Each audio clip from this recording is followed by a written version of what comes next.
Assalamualaikum warahmatullahi wabarakatuh. Innal hamdalillah nahmaduhu wa nasta'inuhu wa nastaghfiruhu wa natubu ilaihi wa na'udzu billahi min syururi anfusina wa min sayyiati a'malina. May yahdihillahu fala mudilla lahu wa may yudlilhu fala hadiyalah. Wa asyhadu an la ilaha illallah wahdahu la syarika lah wa asyhadu anna Muhammadan abduhu wa rasuluhu la nabiyya ba'da, amma ba'd. Kaifa halukum? Insyaallah ya.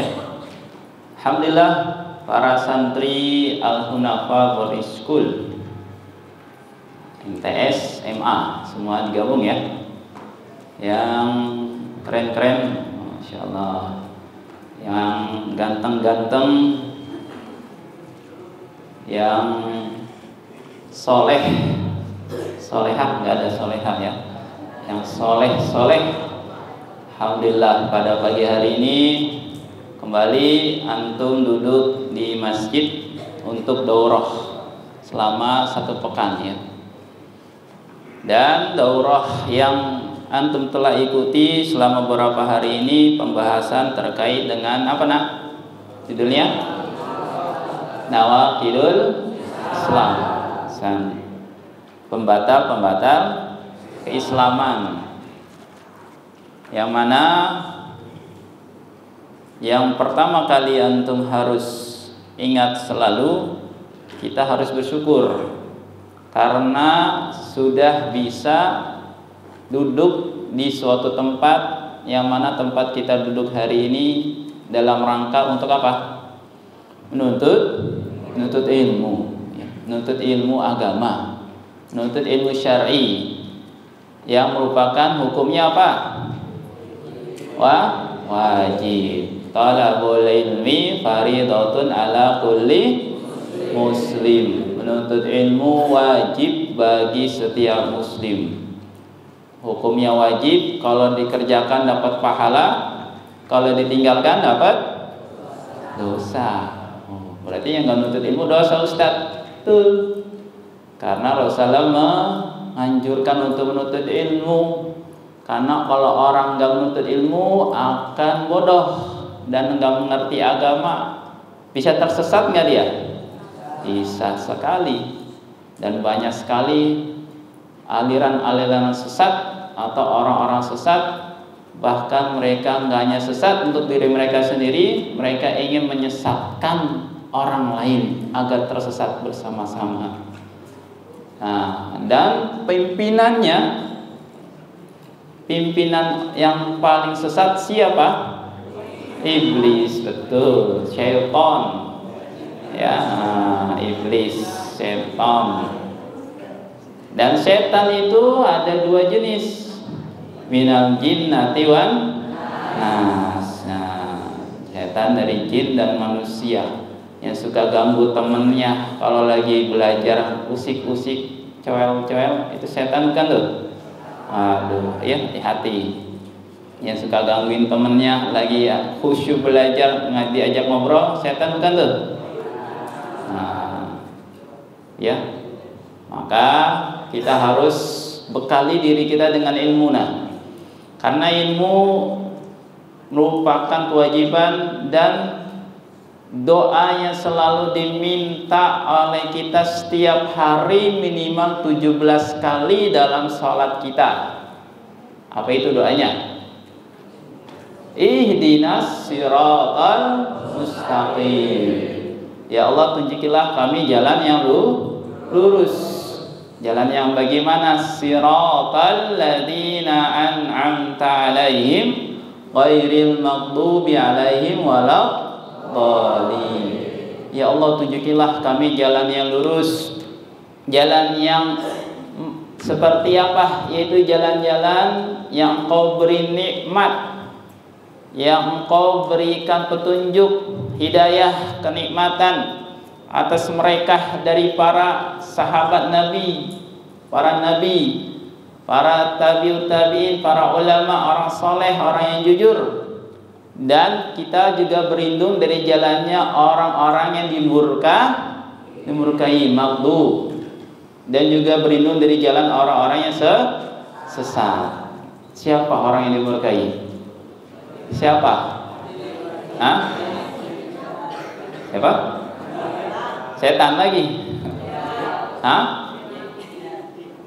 Yang dimurkai dan siapa yang sesat? Kenapa kok Allah selalu meminta kita agar kita membaca surah Al-Fatihah dan selalu kita baca apa gerangannya? Ada apa kita selalu mohon petunjuk jalan yang lurus dan minta perlindungan dari jalan yang dimurkai? Siapa yang dimurkai kata para ulama? Mereka adalah Yahud, orang-orang Yahudi. Dan yang sesat siapa mereka? Orang Nasrani, orang-orang Nasrani. Umat Islam mendapat petunjuk. Alhamdulillah. Tapi dengan syarat, ya. Kenapa ke orang Yahudi Allah katakan dimurkai? Karena mereka punya ilmu tapi enggak mau diamalkan. Yahudi itu orangnya pintar-pintar, nak, ya. Dia ngerti tentang kerasulan Nabi kita sallallahu alaihi wasallam. Dia ngerti Nabi yang diutus, ciri-cirinya, tanda-tandanya. Namun dia mengingkari dan tidak beriman kepadanya. Padahal tahu ilmunya banyak. Orang Yahudi diberikan ilmu oleh Allah Subhanahu wa taala, namun enggak mau diamalkan. Kebalikannya orang Nasrani, Allah katakan dolin, sesat. Kenapa sesat? Karena dia beramal rajin, semangat beramal soleh, namun tidak ada ilmunya, nggak pernah diajarkan dalam agama Nabi Isa atau Nabi Bani Israel atau nabi-nabi mereka atau kitab-kitab suci mereka. Makanya sampai mereka mengangkat Nabi Isa sebagai Tuhan. Nah, dua kelompok ini sesat dan dimurkai. Yahudi dan Nasrani bukan hanya khusus untuk orang Yahudi Nasrani itu. Kata para ulama, ya, umat Islam yang punya ilmu tapi enggak mau diamalkan serupa dengan siapa? Yahudi. Nah, siapa ini? Umat Islam yang ilmunya pintar-pintar nggak mau mengamalkan, siapa? Umar. Santri pesantren ngerti ini nggak boleh, ini nggak boleh, masih kabur dari pesantren. Wah, Yahudi tuh. Iya. Siapa mereka yang punya ilmu dari umat Islam tapi nggak mau diamalkan? Sama kata para ulama seperti orang Yahudi, dimurkai oleh Allah. Siapa mereka? Mereka adalah para ulama-ulama ya. Ulama-ulama jahat, ulama-ulama yang menyesatkan umat. Ustaz, emang ada ulama yang harusnya memberi petunjuk pada umat tapi menyesatkan? Ada. Yang mereka ada ad-du'at ila abwabi jahannam, dai-dai yang menyuruh kepada api neraka jahanam. Ya, dai-dai yang bermunculan di akhir zaman ini, yang mereka dikultuskan dan diagung-agungkan, dielu-elukan, namun hakikatnya isinya kesesatan. Wah, ini lebih bahaya lagi. Tokoh, ustadz, kiai, habib, ataupun apapun namanya, kalau orang tidak mengerti, orang awam yang miskin ilmu, sangat-sangat mudah tersesat. Masa sih ustadz mengajarkan keburukan, masa si ustadz mengajarkan kesesatan? Jangan salah, ya. Ada juga yang mereka diserupakan dengan orang Yahudi karena memiliki ilmu dan tidak diamalkan. Namun bukan khusus untuk para ulama yang jahat. Kita pun kalau punya ilmu nggak mau diamalkan, apa hukumnya? Ya, mirip dari sifat-sifat Yahudi. Nah, maka Kalau kita tahu ini hukumnya nggak boleh, nak, dusta itu haram, nggak boleh berbohong. Ini nggak boleh mengambil makanan temennya, mencuri, mengambil hak orang lain, zalim, hukumnya apa? Ya haram. Maka jangan diterjang keharaman-keharaman, larangan-larangan yang dilarang dalam syariat. Kita tahu hukumnya. Nggak apa-apa, sedikit-dikit. Setan mulai bermain. Jangan, ya. Jadi ulama-ulama atau umat Islam juga yang memiliki ilmu dan tidak mengamalkan, maka dia serupa orang Yahudi. Begitu sebaliknya, umat Islam yang mereka apa tuh? Mengamalkan amalan dalam syariat Islam tapi nggak punya ilmu, serupa dengan siapa? Orang Nasrani. Siapa mereka? Ya banyak. Ya. Banyak umat Islam yang mereka juga merayakan atau mengamalkan syariat-syariat yang tidak pernah Allah dan Rasulnya turunkan. Maka ini suatu perkara yang baru yang diada-adakan dalam syariat Islam pun akan tertolak, tidak akan diterima. Kreasi-kreasi dalam syariat Islam itu tidak boleh, karena syariat Islam sudah sempurna. Kita hanya mengamalkan yang sudah diajarkan, itu cukup. Ittabi'u wa la tabtadi'u. Ya, ikuti sunnah Nabi kita, jangan kreasi menurut hawa nafsu kita. Hati-hati ya. Dari dulu ya kurang kreasi, amalannya gitu-gitu aja, coba yang keren gitu kan. Yang keren seperti apa? Ya. Mengamalkan amalan yang tidak pernah diajarkan dalam Islam nanti serupa dengan orang-orang Nasrani, nggak ada ajarannya, nggak ada petunjuknya. Maka dua hal ini yang selalu kita baca dalam salat-salat kita untuk memohon ilmu dan dijauhi dari kelompok yang dimurkai dan sesat ya. Nah, di antara ilmu yang penting sekali yang sudah dijelaskan oleh asatidzah antum sebelumnya adalah perkara apa? Ilmu tentang pembatal keislaman. Islam bisa batal, artinya Islamnya bisa keluar. Berarti hukumnya bisa murtad orang ini. Kalau murtad, tempat kembalinya di mana? Di neraka. Bahaya tuh. Bisa nggak Islamnya batal, murtad? Bisa nggak? Kalau dia ucapkan kufuran atau dia keluar dari Islam, saya mau keluar dari Islam, kan ada orang-orang yang murtad, yang keluar dari Islam masuk agama lain, itu murtad. Maka ya, kalau dia keluar dan murtad, hukumnya bukan orang Islam, dan di akhirat ya api neraka akan menantinya ya. Namun di sana ada perkara-perkara yang menjadikan Islam seorang keluar ya, Islamnya batal. Sebagaimana sholat, kita bisa batal nggak sholat? Pembatal sholat apa aja? Di antaranya apa? Buang angin ya,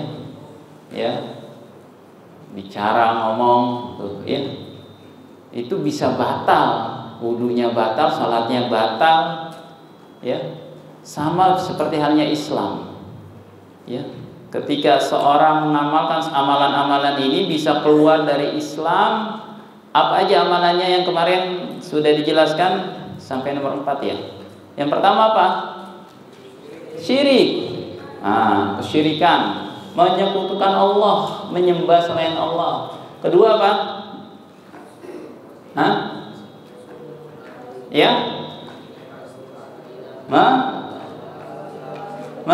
menjadikan wasilah perantara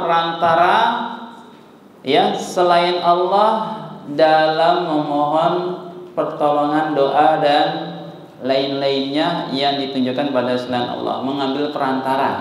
Juga sama tuh. Kita kalau mau doa, mohon pertolongan, perlindungan, minta sama siapa? Sama Allah. Boleh nggak kita minta sama orang soleh yang sudah meninggal dunia di dalam kubur? Boleh nggak? Para wali nih, bahkan para nabi Di kuburannya kita datangi, kita minta wahai Nabi Muhammad, wahai Nabi Musa, Nabi Isa, atau orang soleh atau wali lah yang dianggap mereka soleh, kemudian bertawassul atau mengambil perantara mereka sebagai orang soleh yang memiliki kedudukan yang mulia di sisi Allah agar doa kita dikabulkan. Boleh nggak? Nggak boleh. Karena ini masuk yang poin keberapa? Kedua, menyebabkan orang keluar dari Islam, karena itu juga sama hakikatnya kesyirikan. Itu masuk ke poin pertama, namun dijadikan lebih khusus lagi, ya. Jadi dia memohon kepada selain Allah sebagai perantara-perantara. Ini hukumnya juga dilarang, ya. Itu menyebabkan keluar dari Islam. Poin yang kedua, seorang minta kepada selain Allah perlindungan. Namun kalau ditanya, ada nggak orang yang meminta kepada selain Allah perlindungan? Ada nggak yang mendatangi kuburan atau makam-makam kemudian meminta kepada selain Allah? Ada nggak kaum muslimin yang mengamalkannya? Ada, ya. Banyak bahkan, ya. Kalau dilihat masjid mungkin sama makamnya orang soleh, kalau dilihat hari-hari tertentu mana yang lebih ramai dikunjungi, ya, apalagi malam Jumat, waduh, ya, di daerah-daerah Jakarta ada makam-makam juga yang ramai. Kalau ziarah kubur dianjurkan, namun yang salah kaum muslimin ziarah kubur malah memohon doa kepada penghuni kubur siapapun itu, memohon pertolongan, perlindungan, ya, memohon bantuan dan memohon segala apapun yang ditunjukkan kepada selain Allah akan jatuh kepada kesyirikan dengan 3 bentuk, ya, dengan 3 jenis, dengan 3 macam. Apa itu, Ustaz? Yang pertama, kalau dia memohon kepada mayit yang sudah meninggal dunia di dalam kubur, boleh nggak? Nah, ini yang pertama. Kalau dia memohon kepada seorang yang sudah meninggal dunia di dalam kubur, siapapun kuburannya, entah dia para nabi, entah dia orang soleh, lebih lagi orang-orang biasa, mau dia meminta perlindungan, permohonan, maka hukumnya syirik. Itu yang pertama. Nah, ini terjadi banyak. Yang kedua, bisa jadi dia memohonnya bukan kepada orang mayit. Kepada siapa? Kepada orang yang masih hidup. Boleh nggak? Memohon perlindungan, pertolongan kepada orang yang masih hidup. Namun orang yang masih hidup nggak ada di hadapannya. Dipanggil-panggil namanya, wahai fulan, wahai mbah fulan, wahai kiai fulan, tolonglah saya. Padahal nggak ada di hadapan dia. Katanya kalau menyebut nama-nama wali fulan, maka akan datang keajaiban-keajaiban dan pertolongan langsung tiba. Tapi kalau dia minta kepada Allah, lambat datangnya katanya. Wah, dia sebut-sebut nama kiai siapa, tiba-tiba datanglah keajaiban, tiba-tiba dia selamat. Wah, katanya. Boleh nggak hukum menyebut nama orang yang masih hidup, dia memohon pertolongan kepada orang tersebut, entah dia dalam musibah, entah dia dalam perjalanan yang mungkin menakutkan, kemudian orang itu nggak ada di hadapannya, apa hukumnya? Boleh nggak? Nggak boleh. Itu juga syirik yang kedua, memohon perlindungan tuh, ya. Atau yang ketiga, dia mohon kepada orang yang masih hidup, kemudian orang yang ada di hadapannya, tapi dia minta kepada orang tersebut permohonan yang enggak bisa dikabulkan kecuali Allah saja. Nah, ini juga sama. Hukumnya syirik. Orang yang ada masih hidup di depan dia, wahai wali fulan, wahai kiai fulan, wahai syekh fulan, ya, dia minta langsung kepada orang tersebut sesuatu yang nggak bisa dikabulkan kecuali hanya Allah. Minta apa contohnya? Minta apa? Kecuali hanya Allah yang mampu. Minta apa? Ya, turunkan hujan. Masya Allah. Siapa yang bisa menurunkan hujan? Allah. Ya, atau lindungilah saya dari api neraka, Syekh. Ya, yang punya neraka siapa? Allah.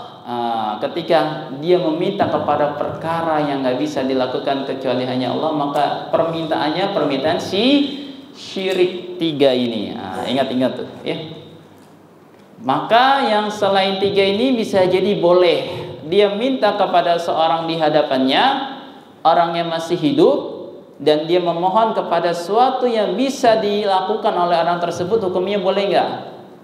Syekh, Ustadz, wahai temanku, ya tolong saya lagi dizolimi nih sama orang itu, lindungi saya. Boleh nggak minta tolong sama dia? Boleh nggak? Orang itu bisa menolong nggak? Ya, jangan pukul, ya jangan pukul, nggak boleh, ini zolim. Dia cegah. Boleh nggak mohon pertolongan dengan orang makhluk selain Allah dalam hal yang dia bisa lakukan? Boleh nggak hukumnya? Boleh. Dengan syarat dia hanya sebagai sebab saja. Hakikatnya yang menggerakkan dan yang memberi pertolongan hanyalah Allah. Ya, dia hanya sebab. Kayak seperti halnya orang minum obat. Boleh nggak minum obat? Ya, boleh. Datang ke dokter boleh nggak? Kalau sakit, ya boleh ya. Kalau datang ke dukun, aduh, nanti yang bab berikutnya ada sihir ya. Kalau datang ke dokter dia berobat atau minum obat boleh. Bahkan itu diajarkan Rasulullah. Tada'aw la tada'aw bil haram. Innallaha la yanzilu da'an illa mada ya? Yanzilu dawaan ya. Ketika engkau sakit maka berobat, tidaklah Allah menurunkan penyakit kecuali Allah menurunkan obatnya. Maka berobat. Namun berobat itu hanya sebab. Yang hakikatnya menyembuhkan siapa? Allah. Jangan sampai ada keyakinan, dokter ini hebat nih, kalau saya berobat sama dia pasti sembuh ya. Nah ini kalau keyakinannya kita sampai menganggapnya dokter yang menyembuhkan, maka keyakinan syirik juga. Bisa jadi syirik kecil, bisa jadi syirik besar. Tapi kita meyakininya dia hanya sebab.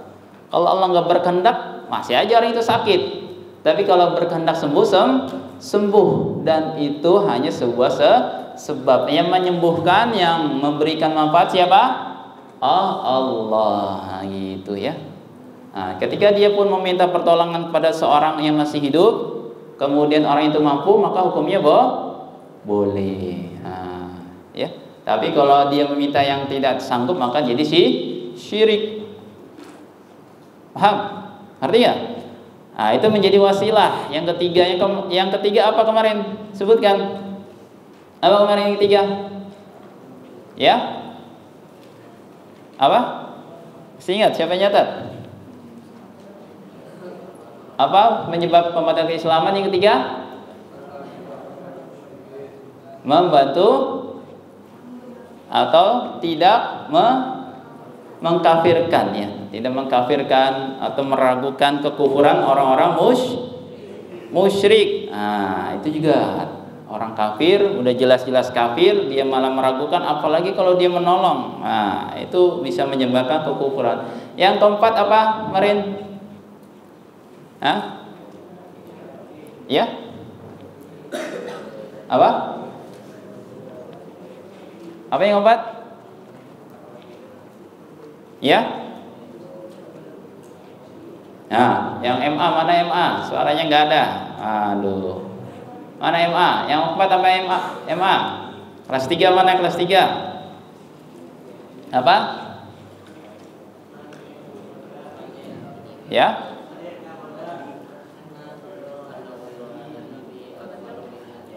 Iya, apa tuh artinya tuh?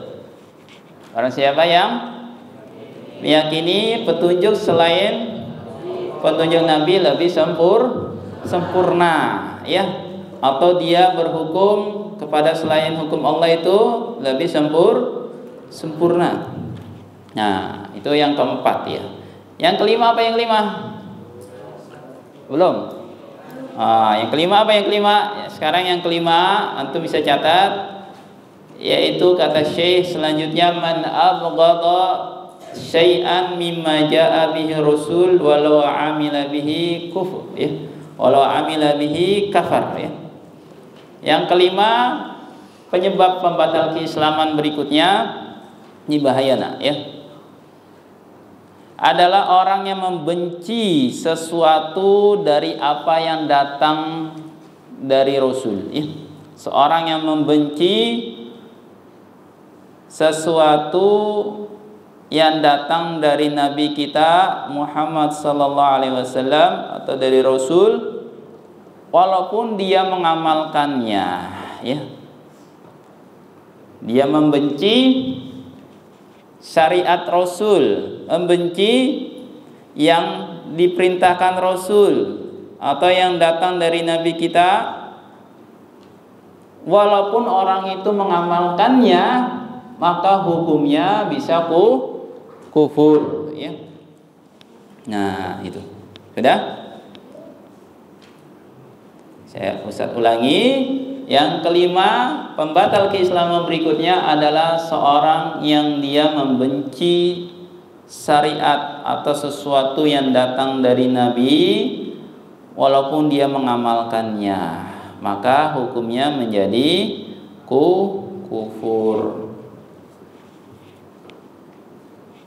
Sudah. Dia membenci, tahu benci? Dia tidak suka. Dia enggak ridho, dia menganggap yang datang dari Nabi kita SAW ini ya suatu yang tidak baik, membencinya, walaupun dia amalkan juga. Walaupun dia juga mengamalkannya, maka kebencian dia terhadap syariat Rasul bisa menyebabkan apa? Kekufuran. Dalilnya apa Ustaz? Antum bisa catat apa ini dalilnya? Disebutkan Allah dalam surat Muhammad ayat 9. Apa bunyinya? Dzalika bi annahum karihu ma anzalallahu fa ahbata a'malahum. Allah Subhanahu wa taala firmankan, dan mereka itu membenci apa-apa yang Allah turunkan. Syariat ya, syariat Allah yang diturunkan kepada Nabi kita SAW, mereka benci. Fa'ahbata a'malahum, maka amal-amal mereka pun ya terhapus ya. Artinya apa? Kufur mereka disebabkan kebencian mereka terhadap syariat Allah. Nah, walaupun diamalkan, maka hati-hati nak ya. Di sini kata Syekh Shalih Fauzan, al-qarahatu hiyal bughdu. Benci dalam ayat ini adalah al-bughdu. Ya. Kebencian. Hada riddatun walau amila bihi. Ini adalah kemurtatan ya. Keluar bisa dari syariat Islam, fa innahu yakfur. Sungguhnya dia telah berbuat kekufuran. Bughduhu fi qalbi kufrun. Kebencian dia dalam hatinya itu bisa menyebabkan kekufuran walau kana ya'malu bihi fi zahir. Walaupun orang itu mengamalkannya pada zahirnya. Tuh ya. Walaupun orangnya dia mengamalkan zahirnya, namun batinnya enggak senang, namun batinnya dia benci, apa hukumnya?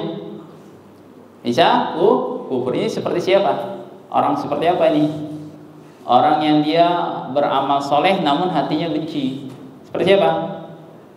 Siapa? Kayak orang mana? Orang apa? Ya? Orang apa? Orang Yahudi?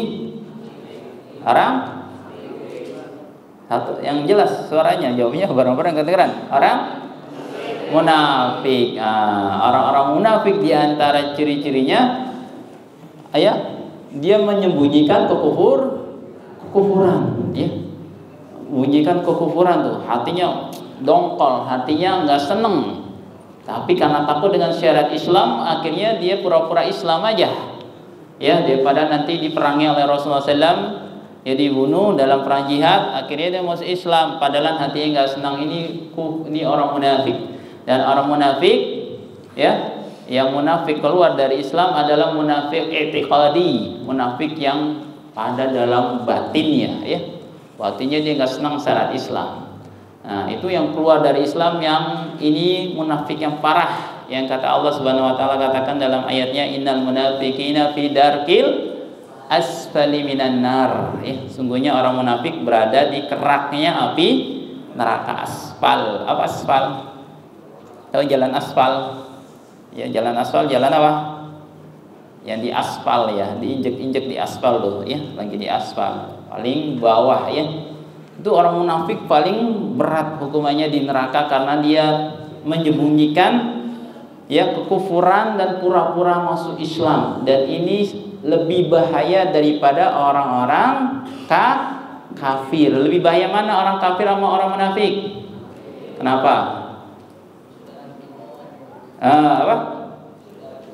Musuh dalam selimut. Siapa jawab tuh?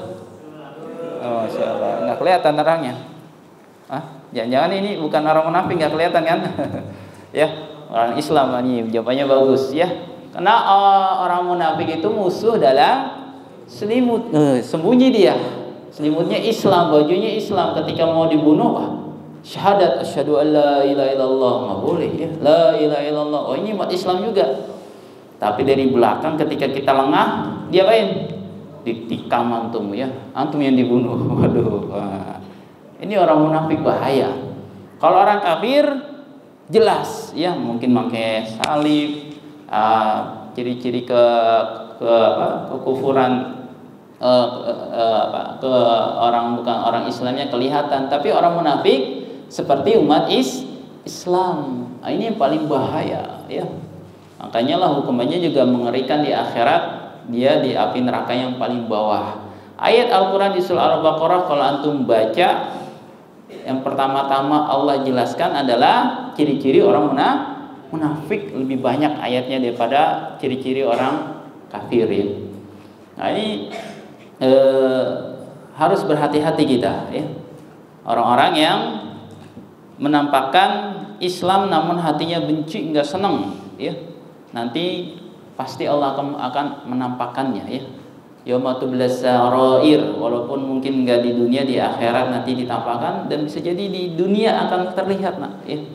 Terlihat nanti hakikat keinginannya. Makanya lah orang-orang yang juga beramal soleh namun niatannya bukan karena Allah, itu nanti Allah akan nampakkan ya. Nggak ikhlas, Allah akan nampakkan. Mungkin dianggap sekarang orang hebat nih, orang yang ikhlas, orang yang luar biasa, bahkan dianggapnya udah penghuni surga dia. Namun di akhir hayatnya Allah nampakkan hakikat niatannya dia. Makanya dalam hadis apa? Ya, inna ahadakum la ya'malu bi amalin ahlil jannah hatta ma yakunu bainahu wa bainaha ila dira'un fa yasfiku alaihi alkitab fa ya'malu bi amali ahlin nar fa yadkhuluha. Ada orang yang dari beramal soleh ya, dari kecilnya mungkin sampai mau meninggal dunianya amal soleh dan banyak beramal soleh sampai dianggap udah dia penghuni surga, tapi ketika akhir hayatnya ternyata dia mengamalkan amalan penghuni neraka dan masuk api neraka. Tuh. Kebalikannya ada orang yang ya'mal bi amali ahli nar hatta ma yakunu bainahu wa bainaha ila dira fasbiqu alaihi kitab fayamalu bi amali jannah fayadkhulu. Ada juga orang kebalikannya. Dia berbuat dosa terus, amal solehnya sedikit, dosa banyaknya, namun di akhir hayatnya ternyata mengamalkan penghuni surga dan masuk surga oleh Allah. Ya. Milih mana? Pertama apa kedua? Ya. Kalau gitu Ustaz, buat dosa aja banyak Ustaz. Nanti mudahan Allah masukkan surga di akhir hayat. Enggak gitu juga nah ya. Orang yang pertama Allah hukum kemudian ditampakkan niatan aslinya sehingga dia mengamalkan amalan penghuni neraka, kata Syekh Shalih Utsaimin dalam syarahnya, karena niatnya yang di awalnya dia sudah nggak bagus, niatannya dalam mengamalkannya nggak ikhlas, tujuannya dia dalam mengamalkan Islam itu udah nggak bener. Walaupun dia berpura-pura amal soleh bagus, ya dipandang masyarakat orang yang luar biasa, sedekahnya dan lain-lain, ternyata di akhir hayatnya Allah nampakkan tuh ya, bahayanya tuh. Atau sebaliknya orang yang berbuat dosa, Allah malah bukakan di akhir hayatnya pintu taubat sehingga dia bisa masuk surga. Allah zalim nggak? Enggak zalim. Nah, karena Allah Maha tahu siapa yang lebih berhak masuk surga dan siapa yang benar-benar hatinya ikhlas karena Allah Subhanahu wa taala. Nah, ini yang poin kelima. Jadi jangan sampai kita membenci syariat Islam. Syariat Islam memberatkan enggak? Berat enggak syariat Islam? Berat. Berat apanya? Ustaz, berat Ustaz, kalau malam suruh bangun masih ngantuk. Berat enggak? Kalau malam-malam suruh bangun salat subuh. Nah, bangunnya jam 1 apa jam 4? Kalau suruh bangun jam 1 berat. Aduh, tidurnya masih ngantuk. Salat subuh jam 1. Kira-kira ada yang mampu enggak salat subuh jam 1? Baru tidur jam 10, jam 1 suruh bangun. Itu berat. Makanya enggak ada syariat Islam salat subuh jam 1. Ada enggak? Enggak ada. Salat tahajud Ustaz. Salat tahajud boleh jam 1. Tapi boleh juga jam 3 sebelum subuh, ya, menjelang subuh bangun, salat witir, salat subuh, salat tahajud. Dan syarat Islam ada yang berat enggak? Berat enggak? Sehingga ketika dia menganggap Islam ini memberatkan dirinya, benci dia dengan syarat Islam. Ini orang munafik nih. Apaan nih? Masa kan nggak boleh makan pagi sampai maghrib? Kan lapar kita. Ini kita mau makan nggak boleh, ya. Ada syariat puasa. Ini yang terucap dari mulut-mulut orang-orang yang munafik atau yang nggak mengerti Islam, atau yang benci dengan syariat Islam. Berat nggak nahan puasa dari subuh sampai maghrib? Berat. Iya, pertama-tama berat, ya. Untuk anak kecil berat. Kalau udah biasa mah gampang, ya. Menahan lapar dan haus, ujian hanya 1 bulan Allah minta agar kita merasakan bagaimana laparnya orang-orang miskin tuh yang mungkin makannya susah, ya. Ada hikmah banyak dari puasa. Bahkan puasa menyebabkan sehat badan kita, nggak makan terus. Tapi kalau orang makan terus, ya, menyebabkan apa? Penyakit, ya. Obesitas, kegendutan, waduh, ya, 100 kilo badannya, waduh, ya, ada nggak 100 kilo di sini, ya, sehingga bertumpuk lemak, nggak sehat. Yang sehat adalah orang-orang yang jarang makan, ya, tapi bukan jarang makan juga kekurangan gizi, ya, ya, makanya sedang-sedang aja. Makanya kata Rasulullah perintahkan sulus li ta'am, ya, sulus makan itu sulus li ta'amihi wa sulus li syarabihi wa sulus apa? Jadi makan itu 1/3 untuk makan, 1/3 untuk minum, 1/3-nya lagi untuk apa? Antum kalau makan 1/3 aja, jangan 1 piring penuh, 1/3-nya dibagi tuh, ya. Nah, itu yang terbaik, 1/3-nya untuk minum, biar rongga lambungnya cukup untuk minum juga untuk makan. 1/3-nya untuk apa? Untuk nambah. Waduh. Kalau untuk nambah tambah kenyang. Untuk 1/3-nya untuk bernapas, bener, ya. Jadi biar bisa napas. Ada orang meninggal kekenyangan, saking kenyangnya makan 5 piring, perutnya meledak, meninggal loh. Ada aja, ya kan? Hati-hati, untuk makan jangan semuanya dimakan. Nah, Islam agamanya tidak memberatkan, nak. Sholat cuma 5 waktu. Banyak gak? 1 waktu sholat zuhur cuma 5 menit paling lama. Entah sholat asar lagi 5 menit lagi, maghrib 5 menit, ya, isya 5 menit, subuh ya 10 menit lah. Hitunglah semuanya 30 menit dalam sehari. Banyak gak? Padahal sehari kita berapa jam hidup kita? 24 jam tuh. Berarti 23 jamnya bebas kita. Ya, mau kerja, mau tidur. Artinya cuma sedikit Allah minta. Zakat juga ada kewajiban zakat. Enggak semuanya harta diambil, ya. Puasa juga hanya 30 hari, haji juga bagi yang mampu. Artinya syariat Islam ini tidak berat. Bahkan kalau orang sholat nggak bisa berdiri, boleh nggak sholat duduk? Boleh, ya. Kalau duduk nggak bisa, berbaring, ya. Kalau di rumah sakit nggak ada yang wuduin, nggak bisa wudu, Gimana tuh? Gak ada orang sama sekali. Ya udah sholat semampunya. Tuh. Islam sangat mudah ya. Jangan dipersulit ya. Wah, kalau masuk Islam susah. Kenapa? Nanti suruh ini berat. Nah, enggak gitu. Islam itu agama yang mudah ya, dan orang yang menganggap berat dan merasa berat dalam mengamalkan syariat Islam, maka berhati-hati, jangan-jangan di hatinya ada kemunafikan. Hafal Quran, berat nggak hafal Quran? Berat nggak? Berat. Susah Ustaz ya. Belum ya. Antum belum menjadi penghafal yang ahli.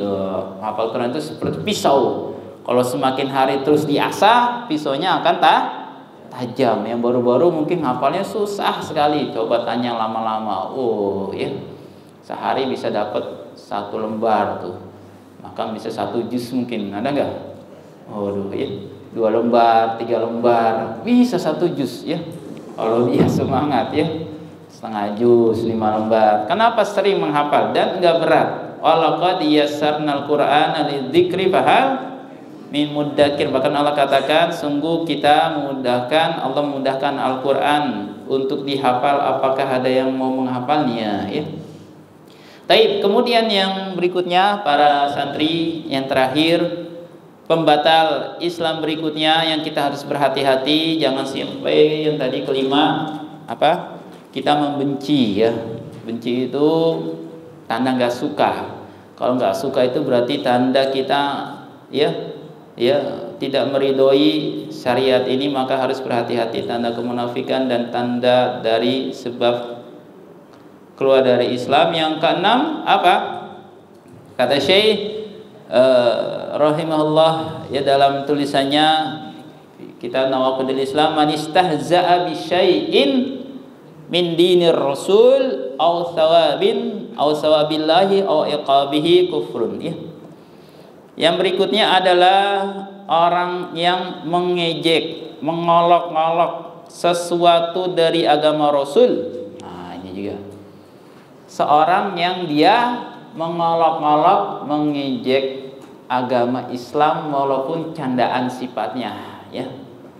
Nah, dia mengolok-olok agama Islam ini, atau tentang pahala, atau tentang hukuman surga neraka, ataupun pokoknya syariat Islam yang dia olok-olok, dia apa?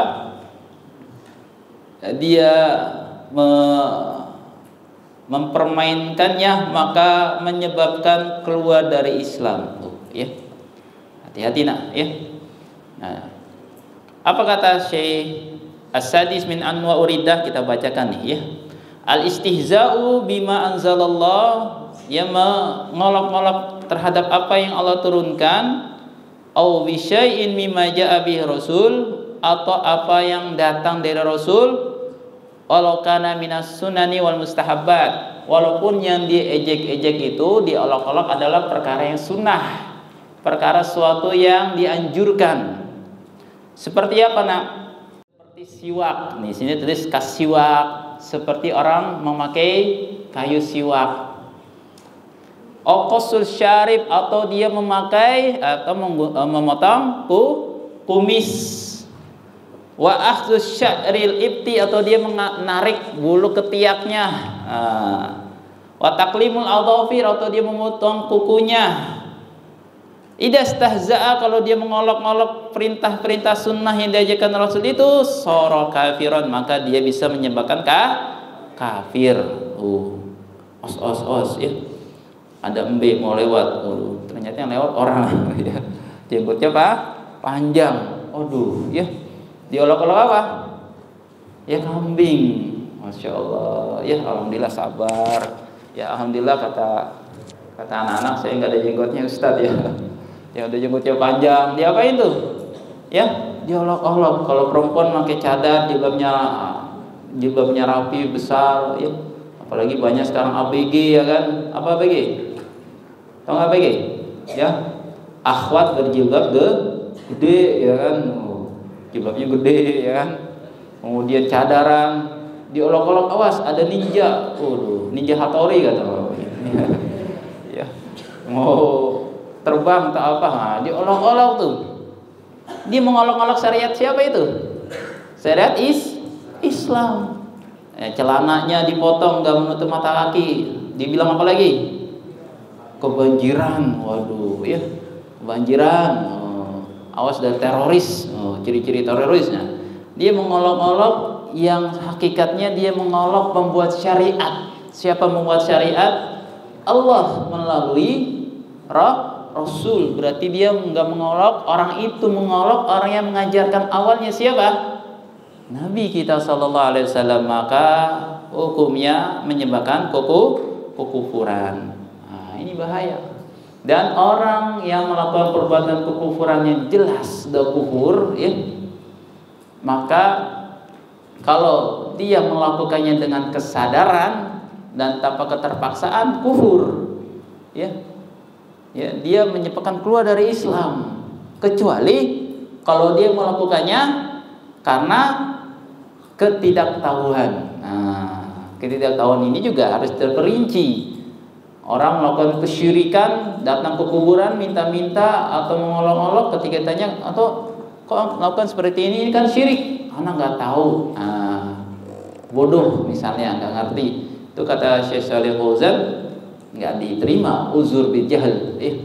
Kalau dia hidup di sekitarnya sudah diajarkan tentang Islam, udah nyebar Al-Quran, hadis, mengajar di mana-mana, al-i'rad nanti namanya. Jadi masuk pembahasan yang ke-10, dia berpaling dari syariat Islam, nggak mau mempelajarinya, maka nggak ada uzur bagi dia. Ya, melakukannya karena kebodohan, kejahilannya nggak diterima. Ya, kecuali kalau dia tinggal di tempat yang terpencil, yang di sana nggak ada syariat Islam pernah diajarkan, ketika dia melakukan perbuatan kekufuran bisa ada uzur, ya. Nah, itu. Sama juga halnya orang yang mungkin dia mengucapkannya tanpa kesadaran. Seperti sebuah hadis yang diceritakan Rasulullah, ada seorang yang dia megang untanya penuh dengan makanan di padang pasir. Tiba-tiba dia tertidur, ya, nggak tertidur, tiba-tiba untanya pergi dan dia nyari-nyari nggak ada untanya. Wah, udah saya akan mati, meninggal di padang pasir ini karena makanannya dibawa unta semuanya. Kemudian dia tertidur di sebuah pohon, tiba-tiba ketika dia melek, untanya ada di depannya. Saking dia senangnya, dia bilang apa?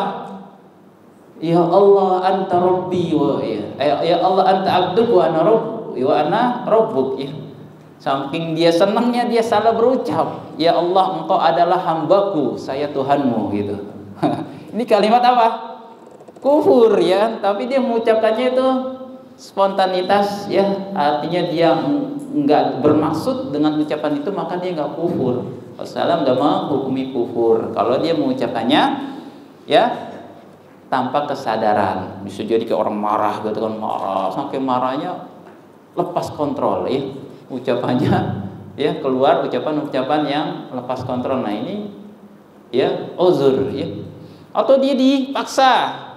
Ya, dipaksa, kalau kamu enggak keluar dari Islam, enggak mencela Rasul, saya tembak kamu. Waduh, saya bunuh kamu. Boleh enggak? Ya, akhirnya dia mengucapkan kufur. Ya udah, saya keluar dari Islam, jangan tembak saya, ya. Nah, ini dipaksa enggak? Dipaksa. Boleh enggak dia kayak gitu? Keluar enggak dari Islam dia? Tidak, karena dia dipaksa, mukrah namanya. Seperti Ammar bin Yasir, ya. Ammar bin Yasir juga sama, ketika dia disiksa keluarganya, ya, ibunya, bapaknya sampai mati, dia nggak kuat, akhirnya dia mencela Rasul. Dia mencela Rasul, yang akibatnya keluar dari Islam. Tapi dia datang kepada Rasul sedih, ya Rasul, saya mengucapkan kalimat ini karena terpaksa oleh orang kafir, dipaksa terus, saya akhirnya mengucapkan mencela engkau. Saya keluar dari Islam nggak? Rasulullah menanya, bagaimana hatimu? Hatimu masih Islam, masih yakin? Iya, hati saya tenang, masih yakin Islam, maka nggak apa-apa. Itu kalau dipaksa. Tapi kalau nggak ada terpaksaan, dia dengan santainya mengucapkannya, ini dia kufur. Sama seperti yang poin ke-6 ini yang kita bahas, orang yang mengolok-ngolok syariat Islam, ya, walaupun dia tujuannya cuman candaan, walaupun dia tujuannya cuman iseng-iseng bahaya. Ya, banyak orang memperagakan syariat Islam atau mempraktekkan peragaan-peragaan sinetron atau sandiwara mengolok-olok syariat.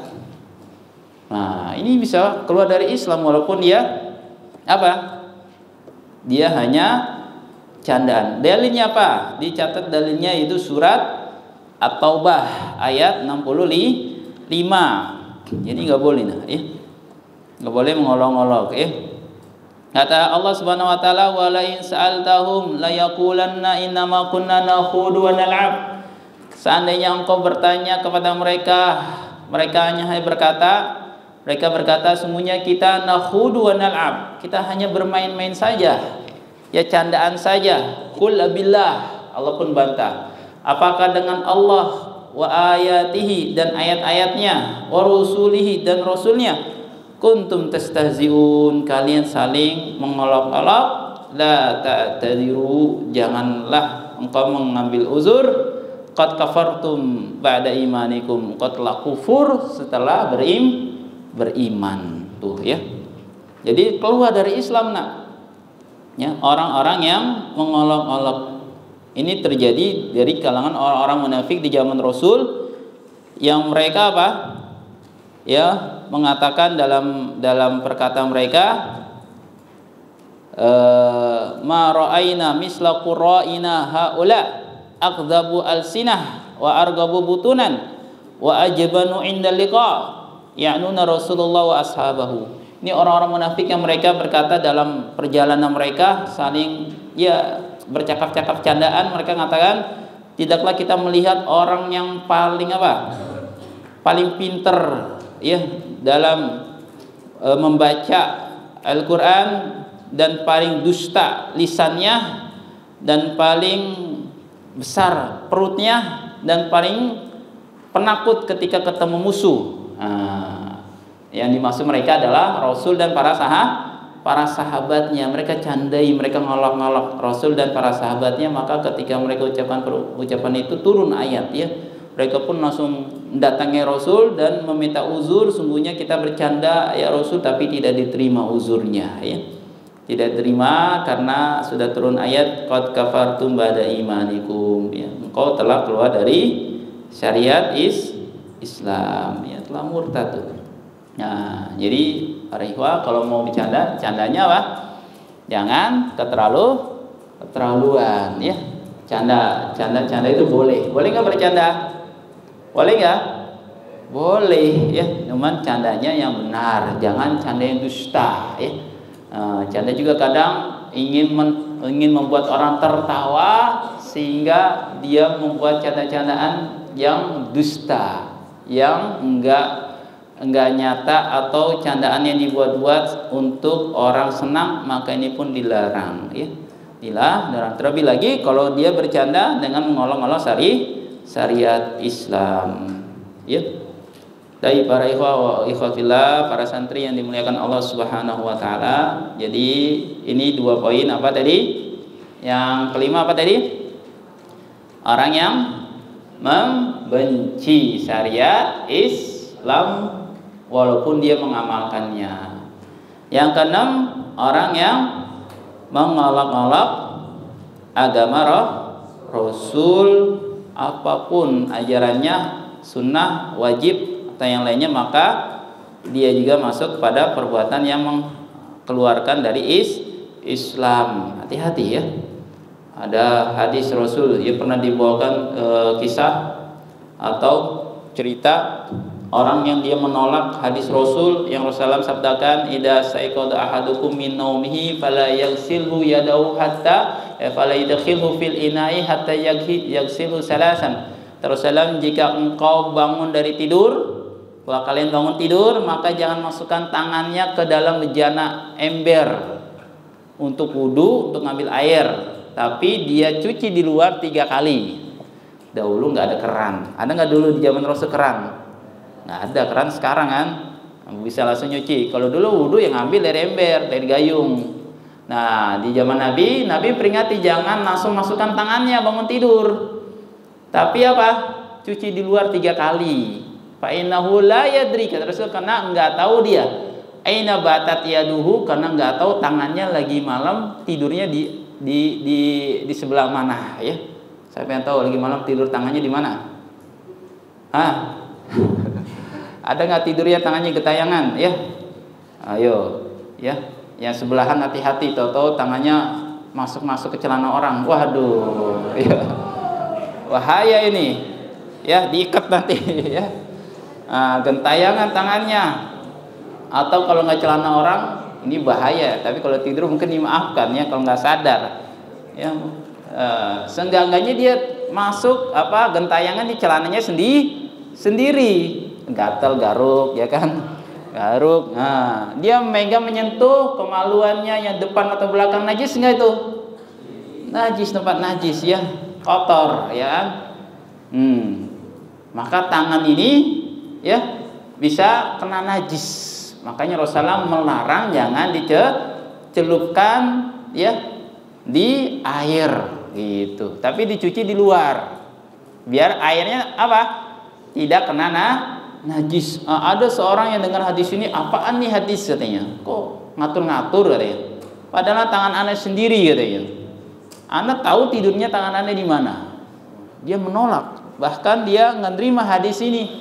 Dikisahkan orang ini ternyata ketika dia nolak, besok harinya tidur, pas bangun tangannya di mana? Ya masuk ke dalam pantatnya sampai sepergelangan tangan ya. Aduh ya, alhamdulillah pantatnya sendiri tuh. Pantat orang lain bagaimana tuh ya? Duburnya sendiri. Nah, ini dihukum ini, ya. Dia belagu, dia sombong. Nah kan kata para ulama, walaupun kita tahu tangan kita diikat nih, nggak kemana-mana, nggak nyentuh nggak nyentuh kemaluan, nggak nyentuh najis yang ada kemaluan kita, tetap aja dicuci tangan kita di luar. Kenapa? Ya, karena ada najis ma'nawiyah. Karena syaitan itu bermalam di tubuh manusia, dia tidur di tubuh manusia. Setan itu kalau tidur di mana? Ya di tubuh manusia, di antaranya hidung kalian, ya kuping kalian. Makanya yang subuhnya nggak dengar azan itu tanda-tanda kupingnya dikencingi setan. Kayaknya congean tuh, banyak congenya tuh. Waduh, ya sering korek-korek kuping pakai cotton bud, hati-hati ya, bahaya. Ntar kupingnya sakit malah. Nggak usah dikorek-korek. Kalau mau korek-korek datang aja ke dokter THT, bersihin. Atau ya dia nggak dengar azan, dengar cuman samar-samar. Nah itu ada bekas-bekas setan itu. Setan tuh bermalam di tangan, telapak tangan kita nih, bermalam di sini tidur. Makanya bisa jadi kita nggak megang nyentuh najis, namun setan kencing di tangan kita. Ya najis maknawi. Makanya para ulama tetap menganjurkan untuk khususnya tidur malam hari untuk membasuh sebelum dicelupkan ke dalam bejana. Kalau kita yang langsung di keran ya, cuci gitu. Ya. Nah ini akibat orang yang menolak hadis. Jangan ya mengejek-ngejek atau merasa enggak sesuai dengan perkembangan zaman. Ya syariat Islam ini udah basi. Syariat Islam ini udah enggak sejalan dengan teknologi yang ada. Ya. Hati-hati ucapan-ucapan ini, ucapan-ucapan yang bisa menyebabkan keluar dari syariat Islam. Nah, seperti itulah sedikit yang kita kaji pada kesempatan kali ini. Dua hal ya. Nanti akan dilanjutkan lagi pada pertemuan berikutnya insyaallah besok sama ustadz yang lain. Yang semuanya total penghapus pembatal Islam ada berapa? 10 di buku ini ya. Tapi di buku lain banyak kata para ulama ya. Bahkan disebutkan sampai 300-an pembatal Islam, namun disebutkan di sini ini yang paling banyak terjadi atau yang dilalaikan oleh kebanyakan kaum muslimin. Padahal banyak ya. Tapi demikianlah, mudah-mudahan bermanfaat kajian kita. Cukup ya sampai sini. Silakan dicatat dan dihafalkan dan diresapi, diamalkan. Barakallahu fikum. Kita akhiri kajian kita dengan doa kafaratul majelis. Subhanakallahumma wa bihamdika asyhadu an la ilaha illa anta astaghfiruka wa atubu ilaik. Assalamualaikum warahmatullahi wabarakatuh.